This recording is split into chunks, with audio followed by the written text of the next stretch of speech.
All right, I've been using SolidWorks for 5 or 10 years. I don't know, a long time, but I never attempted to do this process of manually importing features, recognizing features. It's really cool. Usually it's too much of a pain to bother with, and you should just rebuild your part from scratch. But look, if you download a part, it's not in the format that you need, like XB. This step file had a strange behavior this time, so when I downloaded it, it gave me problems. But instead of modeling from scratch, it could save time to have it SolidWorks import these features, and it really still doesn't do a great job on most parts. So you can manually guide it, and I'm going to show you how, because I just did it for the first time, and I'm really pleased with the result. I'm going to open something from downloads. This is the XB file imported, and let's go through this. Import diagnostics, I'm going to click no because last time I clicked no and it was okay. Now I'm going to right click on this solid body and go to FeatureWorks and recognize features. Before you do anything, I think you should do this at the very beginning so you haven't interfered with the model. So let's hop to it. And some of the features are not exactly how I would do it, but this is the way that worked with the software, and it's a lot better than just building this from scratch. So, well, some may argue that it's not better. Just check it out. So first we choose the feature type, boss extrude, okay, and then selected entities. I want these two to be in one sketch. So I'll recognize, and it brings it down. I didn't bring it down to the floor because it wasn't successful last time. You'll start to learn how it behaves as you go. We can do the same feature again on these. Recognize, brings it down. Okay, now I'm going to treat these as pockets, so I'll do cut extrude, click, click, and I'm doing pairs that are on the same plane. Recognize, boom, and it basically unbuilt the part step by step. Click, click, recognize. The lighting, I hate the lighting on this. Oh, I can't change the lighting now that I've already entered the process. Okay, so then probably we can handle these holes. They didn't cooperate so well. I had to click every single cut extrude. I had to click every single part of this line. Oh shoot.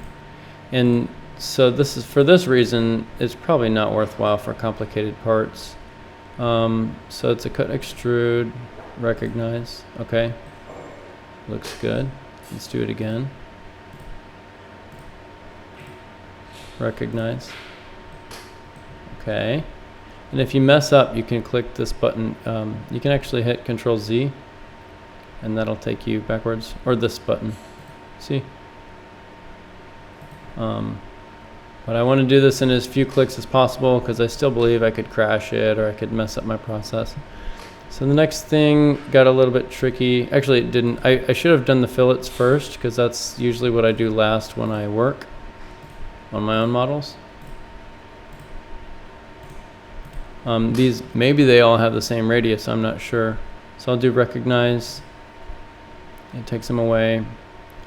If those are different radii, then it's going to make a feature that's a little more tricky. Than I usually group them into same radius, and then I go to a new feature when I make a new radius. But you can do multi-radii fillets. Now, the next one you kind of have to choose. The way that I did this before was I went from one face, I did a cut extrude, and this isn't exactly how I would do it, but it's worked best for me in this case. So face 19 is not supposed to go here, it's supposed to single click here and then click here. So it should be what cut extrude would take you from here to here and undo what's existing here, which is an empty space. Recognize, okay.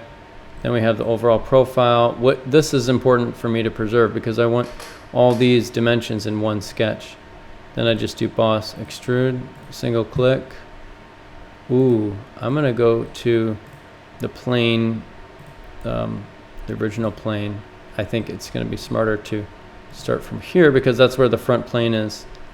That way my part's actually anchored to the front plane, and then I do recognize. Boom, all done. And green check, and it starts to build. This is the cool part.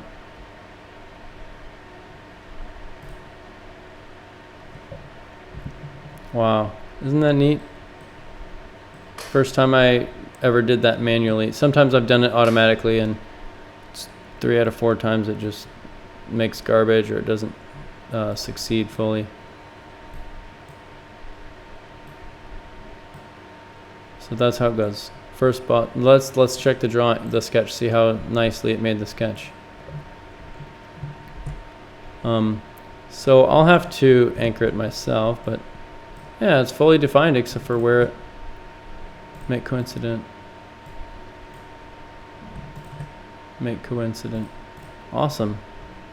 It's fantastic. I can work with this and then just adjust this. I'll measure my actual part, and then I'll adjust the dimensions, and then the part will be updated. It created a plane to extrude from. That makes sense. Cut that piece. Added these fillets. Cut that hole. Cut that hole. Let's see what this sketch looks like.